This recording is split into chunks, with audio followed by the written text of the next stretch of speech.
Hello guys, welcome to my channel Guntur అమ్మాయి daily vlogs. ఈరోజు మనం రెడీ చేస్తున్న హెల్దీ ఫుడ్ అవిసె గింజలతో తయారు చేయబట్ట శనగిత్తనాల చెక్క. చిన్నపిల్లల నుంచి ముసలి వాళ్ళ వరకు తినే హెల్దీ ఫుడ్. ముందుగా ఒక కప్పు శనగ విత్తనాలు అవి పట్టు వచ్చేంత వరకు వేయించుకోవాలి.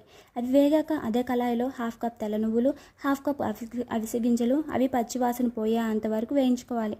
ఆ తర్వాత ఒక కప్పున్నర బెల్లం తీసుకొని అందులో ఒక గ్లాస్ వాటర్ పోసుకొని పాకం వచ్చేంత వరకు ఉంచుకోవాలి. పాకం వచ్చిందని తెలియాలంటే ఒక ప్లేట్లో వాటర్ తీసుకొని ఆ పాకం డ్రాప్లో పెడితే పాకం తయారైపోయినట్టే. ఆ తర్వాత 2 స్పూన్స్ నెయ్యి వేసుకొని అందులో హాఫ్ స్పూన్ యాలకుల పొడి వేసుకొని ముందుగా వేయించుకున్న శనగ విత్తనాలు, తెల్ల నువ్వులు అండ్ అవిసె గింజలు ఆ పాకంలో వేసుకోవాలి.